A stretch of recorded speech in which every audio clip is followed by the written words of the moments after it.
Ha llegado el momento de conocer una de las secciones más interesantes de este curso, una base para comenzar a crear productos que pueden ser disfrutados por personas y no por simples procesos que nos simplifican la vida. Estamos hablando de backend y de frontend. Aunque aparece la palabra versus, no son tecnologías que combaten una con la otra, sino más bien son tecnologías que unidas forman un producto de calidad. En promedio, uno de nosotros pasa más de 4 horas al día frente a un ordenador, durante las cuales interactuamos con un número X de páginas web, de aplicaciones móviles o cualquier otra interfaz que se conecte con un software. Ya sea por dirección o por trabajo, nuestros ojos se ven expuestos a colores, animaciones, imágenes y textos, algunos agradables y otros no tanto. No podemos negar que el frontend forma parte de nuestro día a día, aunque va más allá de los diseños agradables y animaciones bonitas, pues por detrás encontramos una serie de tecnologías que realmente son lo que hacen la magia. Estas tecnologías se encargan de que todo funcione correctamente para que el usuario no tenga ningún problema al mandar una petición, al consultar un dato o simplemente al visualizar una parte de la web.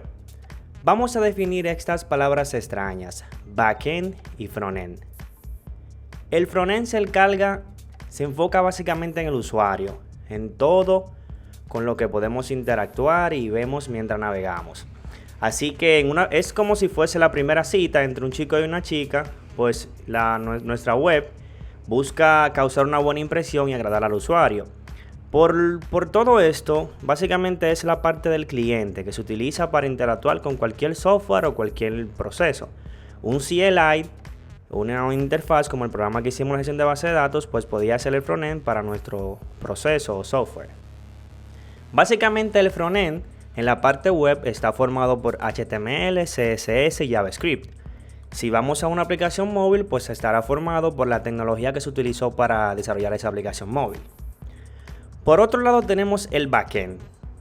Está enfocado básicamente en los procesos que corren en el servidor. Y la responsabilidad del backend es hacer todo lo posible para que nuestro frontend funcione de una manera correcta.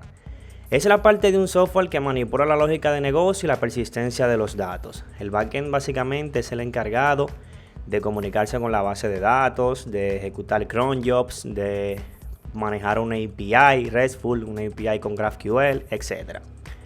Para entender todo esto de una mejor forma, tomemos como ejemplo una simple web y veamos cómo se comporta esta durante su uso. Imaginemos que queremos entrar a google.com. Esto realmente se traduce a un HTTP request de tipo GET, que a la vez es dirigido a uno de los servidores de Google. Entonces Google en esta parte tiene un route handle, tiene un proceso que maneja esa ruta. Dígase, si entramos a google.com, esta va a ser la ruta que va a entender el servidor de Google. Y para esto entonces hay un proceso o hay una lógica de negocio o un API que está esperando ese evento, está esperando ese request y va a responder a dicha solicitud. Entonces podría tener algo como esto. Cuando soliciten una ruta con este slash, devuelve la vista del HTML principal.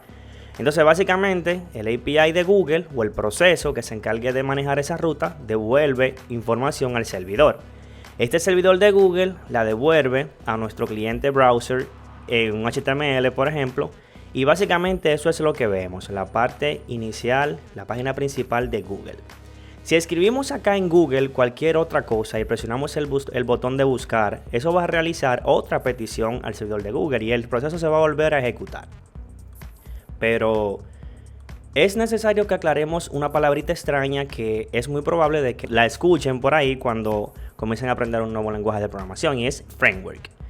Y según Wikipedia, es una estructura conceptual y tecnológica de soporte definido, normalmente con artefactos o módulos de software concretos, que puede servir de base para la organización y desarrollo de software. Y esta es la parte más importante, que puede servir de base para la organización y desarrollo de software. Y eso es un framework.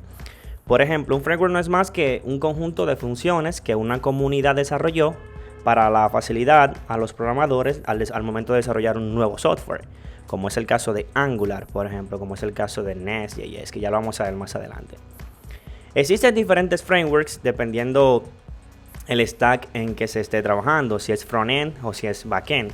En el caso del frontend, podemos mencionar frameworks como Angular, como React, como Vue.js, como Svelte o como Ember, que si bien son bastante importantes, los más famosos en este caso son Angular, React y Vue al momento de grabar este video, claro. Pero al fin y al cabo se puede lograr la misma tarea con cada uno de ellos. Y básicamente hay una comunidad que los respalda, como es el caso de Angular, Google, a React lo respalda Facebook y a Vue.js una gran comunidad open source. Y del lado del backend, al igual que el frontend, también tenemos frameworks, como es el caso de Nest.js, un poderoso framework para crear aplicaciones de backend con una estructura muy parecida a Angular. Tenemos Sales.js, tenemos Express, que ya lo vimos en uno de los videos anteriores y lo vamos a seguir viendo. Y también tenemos Adonis, que es un framework muy parecido a Laravel de PHP. ¿Cuándo podemos usar un framework? No siempre es recomendado usar un framework, pero cuando buscamos un soporte de una comunidad que no se respalde, pues un framework podría ser una buena opción. Cuando queremos una agilidad en el tiempo de desarrollo, un framework también es una buena opción. Y cuando queremos integraciones transparentes con una aplicación de tercero o otra API, pues un framework también podría ser una muy buena opción, como es el caso de cuando queremos utilizar una integración con Facebook o con Google o simplemente conectarnos a una base de datos a través de un ORM, pues un framework podría ser una buena opción. ¿Cuándo no usar un framework?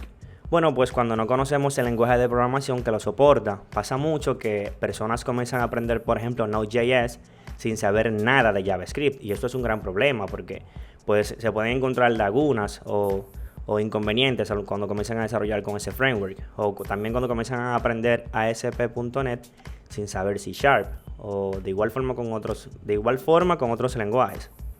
Es importante que conozcamos el lenguaje base, el lenguaje principal de cada uno de los frameworks. No podemos caer en el juego de la moda de los frameworks, ya que cada día o simplemente respiramos y allá hay un nuevo framework. En el caso de JavaScript, la parte frontend, hay miles de librerías y frameworks que salen día a día para solucionar problemas que tienen los programadores. Pero eso no significa de que si hoy sale un nuevo framework tenemos que utilizarlo, ya que vamos a caer en el juego de la moda y tenemos que quedarnos con uno que realmente esté respaldado por una comunidad. Cuando no hay un respaldo de una comunidad para un framework, no es una buena opción utilizar dicho framework, porque nos podemos encontrar errores que no van a ser solucionados por nadie. Entonces lo que va a ser una pérdida de tiempo de nuestra parte, porque los errores vamos a tener que tratarlos de forma manual nosotros. ¿Qué vamos a hacer en esta sección? Pues vamos a separar la aplicación. Si bien recuerdan, en una de las sesiones anteriores, cuando tratamos de los servidores, hicimos una aplicación que básicamente renderizaba en la misma aplicación de Node.js Backend. En este caso vamos a hacer una aplicación en Angular, que es un framework de JavaScript, y vamos a hacer una API súper simple de la parte del backend con Node.js y Express. Y para que no coman ansias, vamos a ver qué necesitamos. Bueno, pues para esta sesión vamos a necesitar Postman, que nos va a servir para testear nuestra API que vamos a construir. Ya vamos a ver cómo se instala. Y necesitamos también Angular y TypeScript instalado de forma global en nuestro sistema operativo. Ya vamos a ver cómo se instala también más adelante. Muy bien, vamos a hacer una pequeña demostración de la aplicación que vamos a estar construyendo. Entonces voy a ir a mi navegador y aquí tenemos una aplicación que se llama Coding App. Y si se fijan, tenemos una ruta que está hosteada en el localhost, en el puerto 4200, que es el puerto por defecto de Angular. Y tenemos Home, que es la página principal. Si nos movemos a la parte de Technologies, vamos a ver un grupo de tecnologías que nos brinda información de para qué sirve cada una. Esto viene del API que hemos creado, de la parte backend que está hecha en Node.js y Express. Y Angular la está recibiendo para renderizarla de esta forma.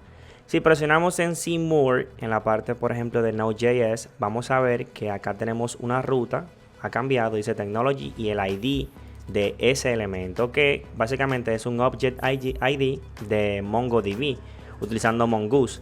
Y aquí podemos ver más información sobre este lenguaje este entorno de programación y algunos tags que lo identifican como Node, JavaScript, Backend, etc. Si vamos a Go Back, podemos ver que tenemos unas cuantas más tecnologías, como es el caso de Kubernetes y así sucesivamente.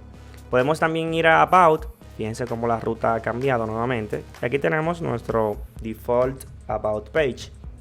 También hemos creado un buscador. Este buscador, si nosotros escribimos Pi, por ejemplo, y presionamos Enter o el botón de Search, pues nos va a buscar la tecnología que coincida con esta parte en su nombre. En este caso he escrito Pi en minúscula y como Python coincide con este query, con este término que hemos puesto aquí, pues nos los va a encontrar. Lo mismo si escribimos, por ejemplo, dot, pues aquí tenemos Docker, que tiene la palabra do, y también tenemos .NET. Y esto está funcionando a través del API. Es una consulta que se realiza y eso lo vamos a aprender a hacer en esta sección. Así que es una aplicación súper simple, pero sí nos va a dejar mucho aprendizaje, ya que vamos a separar totalmente la aplicación frontend de la aplicación backend. Así que sin más, esto es todo lo que vamos a ver en esta sección y nos vemos en el próximo video.